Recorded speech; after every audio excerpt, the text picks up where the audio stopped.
I'm John Kovach. I'm a newspaper editor. I'm a radio announcer. I'm a high school football coach. And since I was old enough to stand on the side of a stream next to my dad, I've been an angler.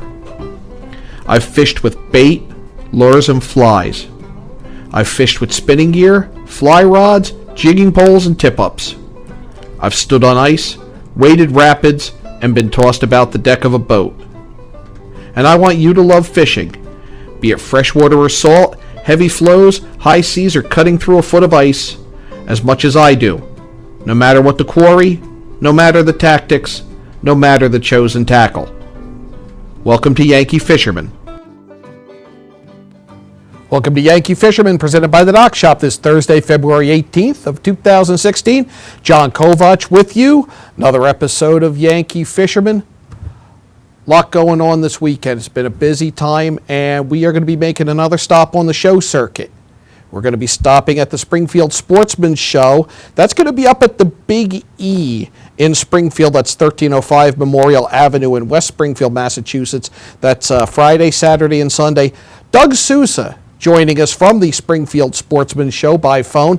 Doug, thanks for taking a few minutes. Hey, John, my pleasure. It's good to talk with you and your audience. Really looking forward because I haven't been up there. Now, this is a fishing, hunting, and outdoors show, so it's going to run the whole gamut. How big is this show on the grounds of the Big E? Well, we only take the Better Living Center and the Scroll Building, but the Better Living Center is gigantic, and we've stuffed it full of great stuff. So we are the largest show in the Northeast. I mean, the only thing larger than what we have going on is the Harrisburg show in Pennsylvania, which is the largest in the country. Awesome show. We're a good regional show. So our audience primarily fishing, though we do have some hunters. What are some of the big fishing exhibits coming up? Oh, yeah, and we have a lot of different things. I think one of the cool things is Cabela's is at the show, and they have a new stage that they're sponsored with us this year, the Cabela's Outdoor Show, stage rather, Sportsman stage. And one of their people, Alex Wetherill, is a BASS junior champion, and he's also now as an adult took a very large regional trophy on things. We have a lot of different fishing-related stuff. He's going to be in a bass roundtable with three other guys. Billy Dakota, who is the MC with the Bass University, and Sergeant Joe Kowalski, who has had his own TV show and everything else. He works a lot with disabled veterans, takes out a lot of guys. We have a guy from up in the St. Lawrence Seaway, who has done a great job killing a bunch of bass. Not killing. We know what you mean. Taking a bunch of really big bass and having a good time with it all. I'm very excited to meet Alex, and it's become kind of the norm. We're seeing more young bass fishermen coming out of Connecticut and the Northeast. I think you're seeing more high school programs, more youth programs. I know I talked to Bass Nation a few weeks ago. They're trying to increase. You had a Bassmaster champion who was a very young man, Brian Kerschel, a number of years back. Unfortunately, Brian passed away in a plane accident, but Brian was a very young man, and he won the Bassmaster Classic, and he was a super guy. We had him at our show way back when, and then the next following year, his parents brought in his Bassmaster Classic trophy to the show, and that was very, very moving. But everyone got to see what a real live Bassmaster Classic trophy looks like from a fellow that was no longer with us. So, but yes, Connecticut for some reason is putting out some phenomenal bass fishermen. I just can't help but wonder how much bigger bass fishing would be in the Northeast had we not lost Brian Kerschel so young. Oh, and what a great guy, too. We were just a real honest gentleman, the whole bit. When he came to our show years ago, he had a plastic whistle, and he called it his bass call. And my joke is when I'm out fishing and we're not catching anything, well, I'm going to pull out my big weapon. I'm going to pull out my fish call, and I go, here, fishy, fishy, fishy, and that's my big joke when I'm out fishing, not getting anything. But he had this cool little whistle, and he'd toot the whistle, and it was sort of part of a shtick, but it was a lot of fun at the same time. You've also got Captain Bill Iron Man Brown. It's not all bass fishermen. We've got some big saltwater names here. Oh, yeah.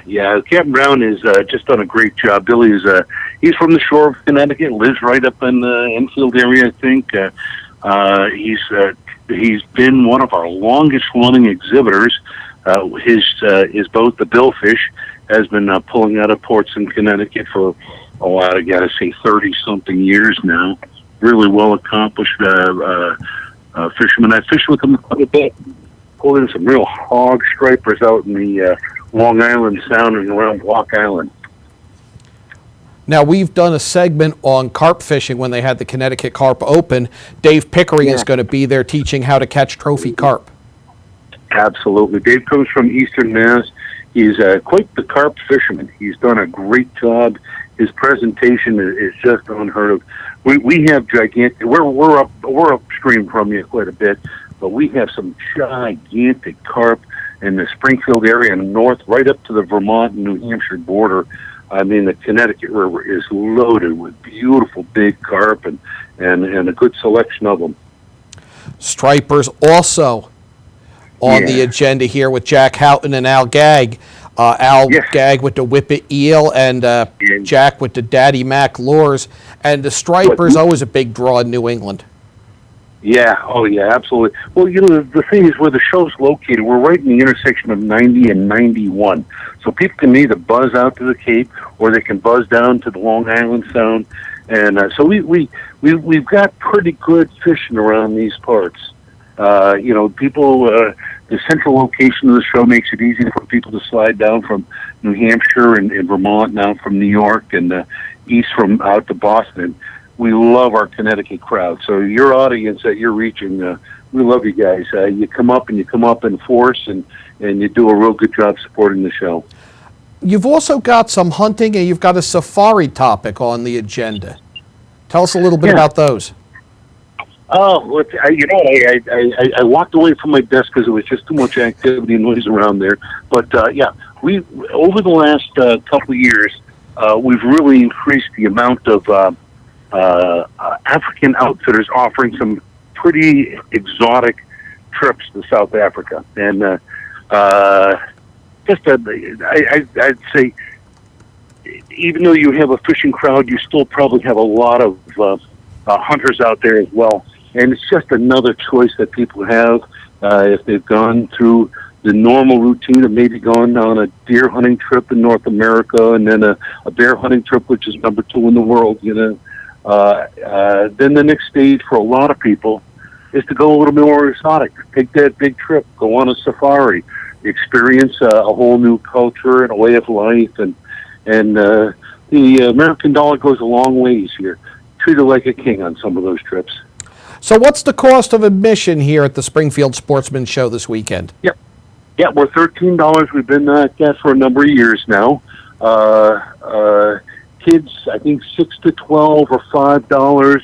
We also have a special this year, and this is to introduce more kids to the sporting world and to fishing. We have free fishing for kids. Every kid that comes in, even if they're young, even if they're a toddler, and don't have to pay for a ticket, they get a coupon to fish at the trout pond. And it's amazing over the years, John, that the people I bumped into go, oh, yeah, used to go to the show with my dad. I caught my very first fish ever right in your trout pond, It's always a thrill to hear that, and it's just a riot, to think that in a very simple and humble way, we've given people the chance to go out and have a lifetime of fun with fishing. Very excited to be going up there into the hours noon to 8 on Friday, 9 a.m. to 7 p.m. Saturday, 10 to 5 Sunday. That's when I'll be there. Doug, thank you so much. We're going to meet some people, tape some segments up there, and I really look forward to saying hi to you up there at the Springfield Sportsman Show. John, thank you very much, and we look forward to seeing you up there and your audience as well. Tell them I'll stop in and say hi. I hope they do. Great. Doug Sousa from the Thank you. Doug Sousa from the Springfield Sportsman Show joining us on Yankee Fisherman, presented by the Dock Shop. We'll be right back. Well, there's still a bite out on the water. Most anglers have decided to stow the gear for the winter. Just because Mother Nature isn't cooperating doesn't mean you can't see the latest models of all your favorite gear. With 2 convenient locations, it couldn't be easier to get your fix of summer. Boater, beach bum, fisherman, or simply love the New England coast, this is a unique place to shop. The Dock Shop, 51 Tokenique Road, Darien, 609 Riverside Avenue, Westport, or on the web, dockshop.com. When you experience a sports injury, you want to get better and fast. Coastal Ortho Express gives you direct access to orthopedic care quickly. Their physicians are fellowship trained in sports medicine at world-class universities and are also team doctors for area football teams. For specialized personal care of sports injuries, go to Coastal Ortho Express. Open Monday through Saturday in the iPark Building, 761 Main Avenue in Norwalk, or coastalorthoexpress.com. Coastal Orthopedics, keeping you on the move.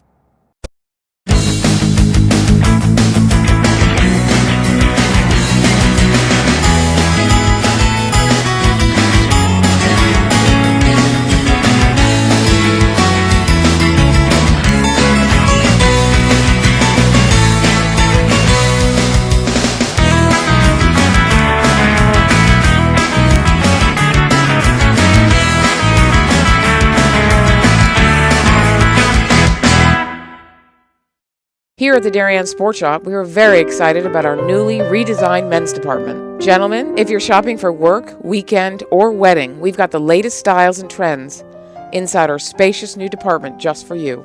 We have vast selections from Peter Millar, Vineyard Vines, Johnny O, Duckhead, Barber, and so much more. And you can even walk out of the store in the new Wolverine 1,000-mile men's boot. Conveniently located with free and easy parking at 1127 Post Road, Darien, Connecticut, or shop us online at dariensport.com. Hi, I'm Rob Adams with my good friend Donald Eng, and we're the home team for Nutmeg Sports, Monday through Wednesday at 2 o'clock right here on the HAN Network. We are the place for all things Connecticut sports, so come hang out with us on Nutmeg Sports. Don? They don't call him the best color man in the game for nothing. Nutmeg Sports, 2 o'clock Monday through Wednesday right here on the HAN Network. Welcome back to Yankee Fisherman, presented by the Dock Shop this Thursday, February 18th. So, New Year's Eve day, we got out, and we've been hoping to for some time, with Ben Bellello. Did some salmon fishing with him, more watching him fish and filming. As he spay cast for salmon in the Naugatuck, Ben's been all over the world doing it. He's an expert in it, and he told us a little bit of what he did. Here's our interview with Ben Bellello.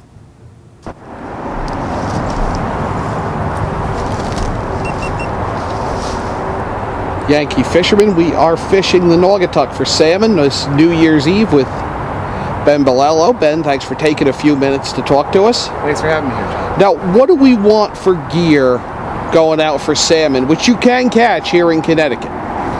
Well, earlier in the season, I like to fish a 9-foot, 7-weight fly rod, and usually the water's lower, the fish are a little more active. They chase smaller flies, so we don't need very heavy gear. Floating line, mono leader, anywhere from 9 feet to, up to 12 feet if the water's very low. And then as the season progresses, I tend to use heavier gear. This time of year, we need to get the fly down to them a little because the water's colder. And when the water's up, even in the early season, I use a two-handed rod, usually a switch rod around 11 to 12 feet. Rated for a 6 or 7 weight line, and on occasion I've used a longer rod up to 13 feet, but most pools you don't need a rod that long, not on this river. Now it's a little high, a little muddy today, so your tactics have been to try to throw a highly visible fly that's going to get down quick? Yes, highly visible fly that's going to get down quick, but I'm using the line to get the fly down as opposed to a heavy fly, because with a light fly you're going to get more action out of the fly. So it's a light fly, but a heavy line. So I have a heavy sink tip and an intermediate Scandinavian head for my two-handed rod. You're throwing a switch, not a true spay today? It's a switch, though it's a long switch. You call it a long switch or a baby spay. It's 11 feet 9 inches for 7 weight. That's pretty long. So what are we looking at for flies? It's a little muddy, as we said today. Something with a little more color to it? Yeah, big profile. It could be black, works well in muddy conditions. Bright orange I've had success with. Also highly contrasting colors work well, but something with a big profile that they can feel coming. And your angle, you're kind of, as we've seen in the footage that we've filmed already as you're fishing, you're kind of throwing out at a 45 degree and just doing that quarter swing. Why is that?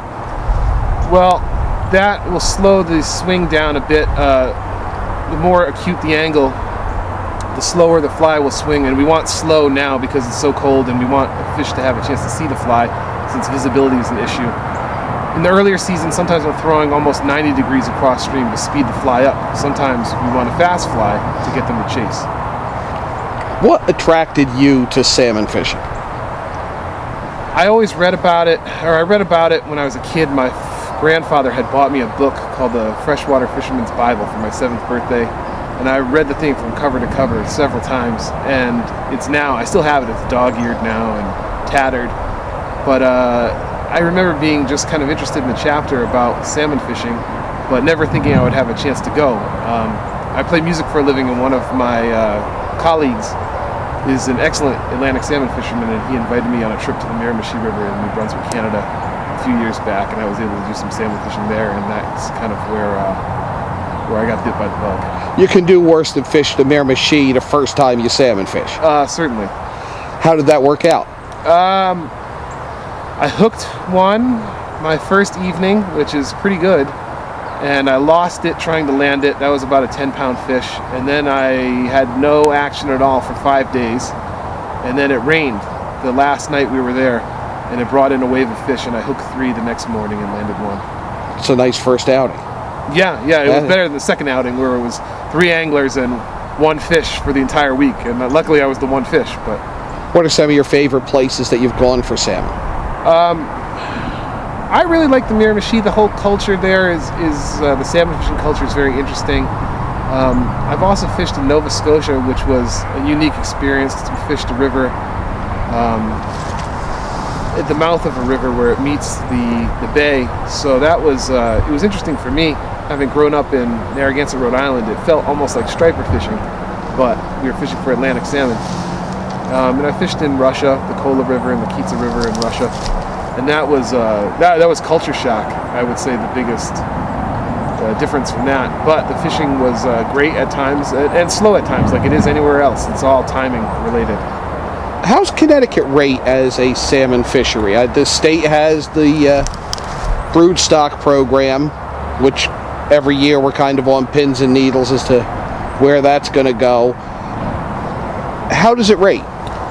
Well, you can't compare to wild sea-run fish, obviously. I think everyone knows that. But the aspect of this fishery that I liked the most was, I went up to Canada for a week, I fished, I came back, and I said to myself, how can I possibly get better at this if I'm only going to go for a week or 2 weeks per year? How can I improve? So I stumbled on this fishery, and once I found the right water, the water that most closely resembled the water I was fishing in other places, then I felt like I hit the jackpot. That it's a great place where you can practice the skills and the presentations that you'd use elsewhere, and it only costs as much as a Connecticut license. Which is great. I've never thought I'd get to fish for salmon. I just picked it up with accelerating my efforts here in Connecticut and having the good fortune of attending a talk by you, which was incredibly educational. And we'll get to how you can book Ben to talk to your TU chapter, fishing club, what have you, and it's worth it. It is totally worth it to have him come. And it's just a thrill to be able to come out and have the opportunity. Now, you said it was kind of reminiscent of striper fishing, being from Narragansett. Where does it fall, say, between the small stream trout fishing and, say, striper blue fishing that are more common here in the Nutmeg State? For fishing for the broodstocks or fishing for wild fish? Both. Well, wild fish is more like the striper fishing, I would say, in that timing is everything. The fish are either there or they're not. The difference with salmon is they can be there and not be receptive at all to anything you throw at them, which is the case with Connecticut as well, oftentimes, and I'm sure a lot of anglers know that feeling. You don't generally put up the kind of numbers you'd put up trout fishing. Like you go out and you hook 1 per day, you're having a good day. 2 is a great day, and anything over that, you've had an exceptional day of salmon fishing. Anywhere, really.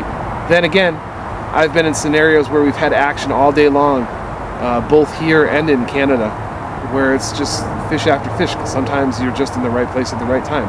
So I guess that's like any other type of fishing.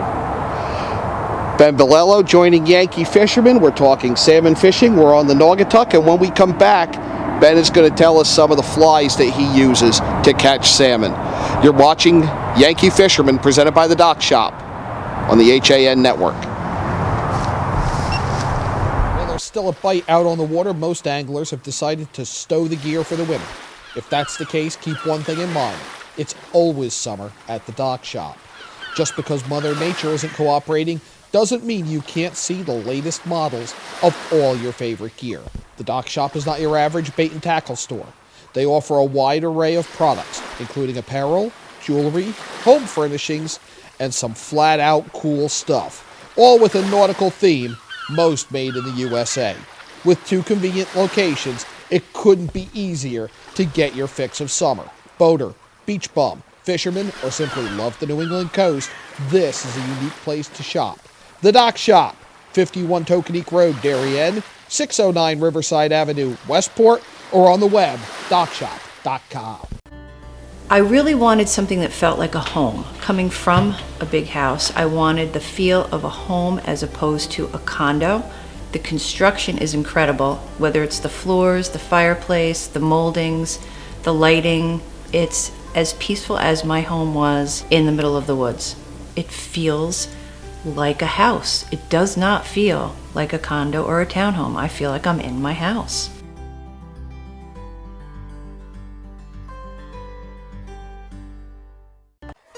Does buying a car leave you feeling like you're chasing your tail?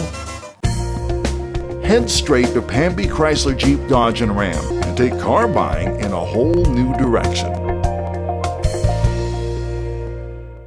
I'm Kate Chaplinsky. Join us for Coffee Break, weekdays at 11 to get the latest Connecticut news, weather, high school sports, and more.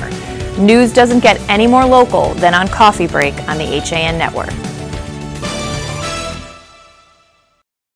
Here at the Organic Yard, we use bio-nutritional products in our lawn care programs, which reduces the need for fertilizers, nitrates, phosphates, and pesticides up to 80%, making a safer environment for your family and pets. With our organic lawn treatment, you'll receive vigorous, healthy plants with improved root development and better drought resistance. Enroll now in our 2016 Organic Yard program and get a free organic deer tick treatment. Call us today at 914-764-5491 or go to our website at millerslandscapinginc.com. The 2016 FCAC playoffs are coming to the HAN Network. We'll have all of the big games beginning February 23rd on the court and on the ice. And we'll have it all live and streaming HD. This is your home for the 2016 FCAC Winter Championships. The HAN Network.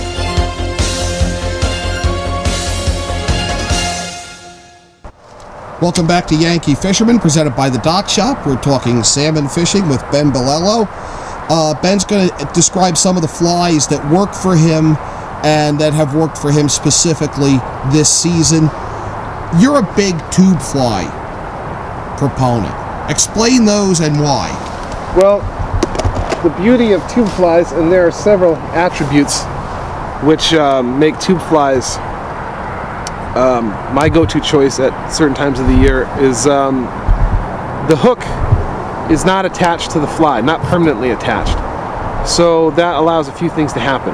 Well, let me talk about rigging first. First, the standard tube fly rigging is we would thread the leader through the tube fly.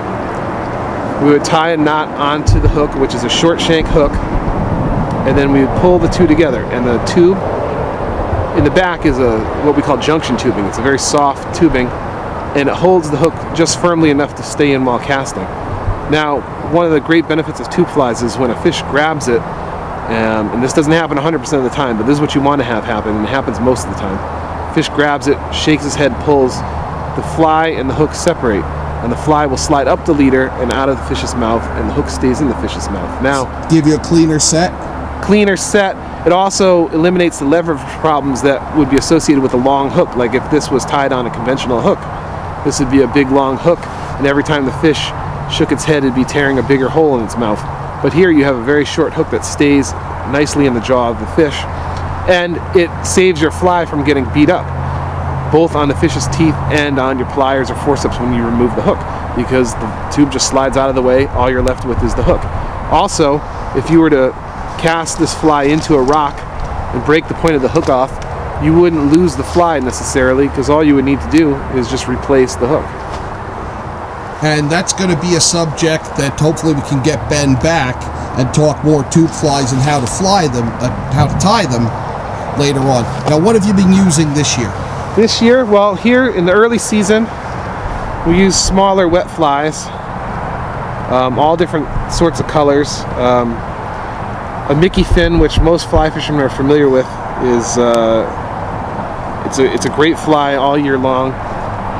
Especially in the early season, I have luck with that. Guiding, that was probably the top fly for me this year, but my own fishing, it actually wasn't. The fly that I had the most success with in the early season was very small. It's a very small black wet fly called the Almost. This is a Miramichi River fly. Very simple. About as simple as you can get for an Atlantic salmon fly. And this was the hot fly when the water was low, and clear and warm. Long leader and small black wet fly. What size is that? That's a size 10. Which for a salmon fly, that's a little trending small, is it not? It's small. I mean, in Iceland they fish 14s, 16s. They get even smaller. Also in the early season, you have a shot at catching a fish on a dry fly, which we use big bushy dries, and I landed 2 on dries this season, and I pricked a couple others on dries that didn't get hooked. But that can be very exciting to see, a big 6 or 8 or 10 pound fish come up and grab a dry fly from the surface. That's got to be quite the show. That is quite the show. And dry flies, you don't really have to have very many. I carry a lot just because I have a lot for fishing in Canada. But they're all big bushy dries. Even a big wolf will work. Here's a big white wolf. It's a size 4, so that's a much larger wolf than we're used to using for trout fishing. But it's the same fly.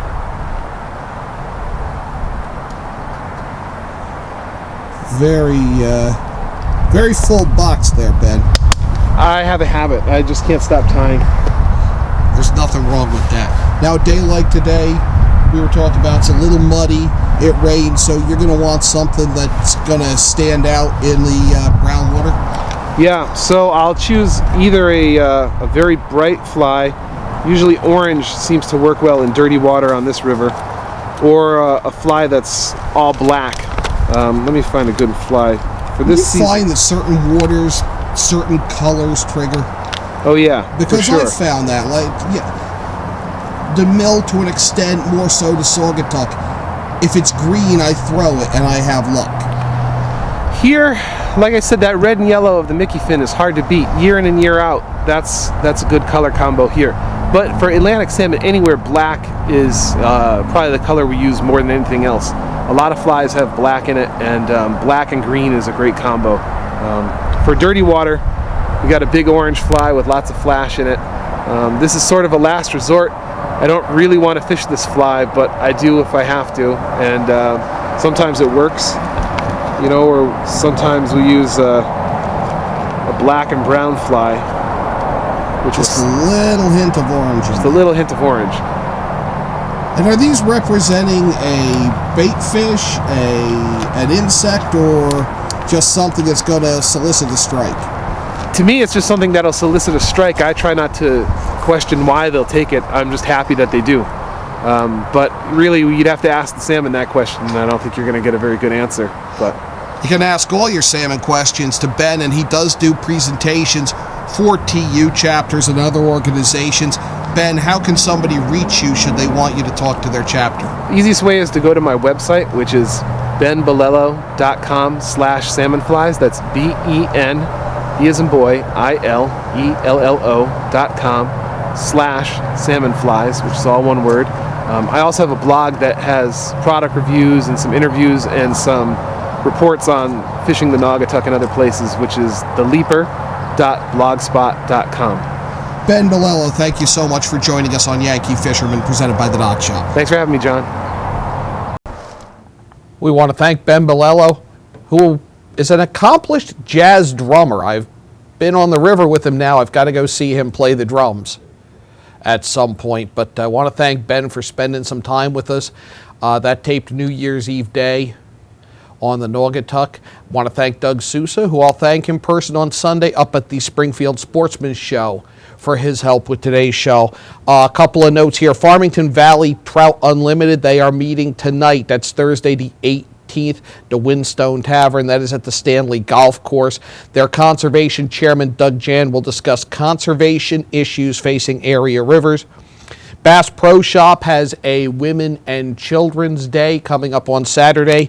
Tiffany Mayo, who we met up at the Hartford Boat Show, she will be leading a women's presentation on basics, rod types, reel types, lures, lines, everything you need to know about fishing.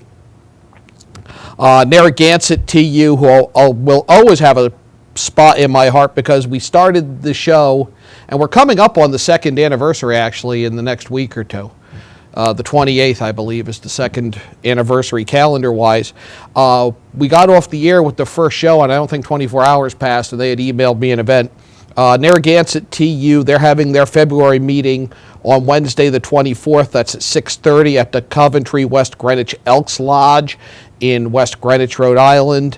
Grover Fugate, who is a member and a veteran leader in Rhode Island watershed issues, will do a presentation on Rhode Island's Special Area Management Plan. More about that at their website, available from them. DEEP here in Connecticut has a survey going. They were doing it on their Facebook page that is about their stocking reports, and there are some important discussions going on about striper regulations. We have information at the Yankee Fisherman on the HAN Network Facebook page. And tickets are selling fast for the Fly Fishing Film Tour that is being held by the Mianus and Candlewood Valley TU chapters. That's going to be in Wilton. That is on Friday night, the 27th. 25 tickets left was the count earlier this afternoon, so get going on that. Saturday the 7th, we'll check on that date. I've got an event here that I need to check on the date for. That's right, there's Friday the 26th is the Fly Fishing Film Tour. And then Saturday the 27th, Ramsey's Cast and Blast, that's down in New Jersey. The American Museum of Fly Fishing up in Vermont will have Fit to be Tied from 2 to 6 p.m. We'll have more on that next week. And Fishing Northeast plans to have its second annual ice fishing gala, that on Bantam Lake up in Morris, Saturday the 27th, 8 a.m. to 2 p.m. Open to the first 100 paid registrants. Keep an eye on that. We've got information on that on all of the HAN Network websites. That is obviously going to be contingent upon there being safe ice. Also, the New England Saltwater Fishing Show, that presented by the Rhode Island Saltwater Anglers Association. That's next weekend, February 26th through 28th at the Rhode Island Convention Center in Providence. That is going to do it for this week's Yankee Fisherman, presented by the Dock Shop. We'll be back next week with a lot more stuff, a lot more video, and hopefully, if the weather holds, we'll be back on the river soon. Till then, tight lines.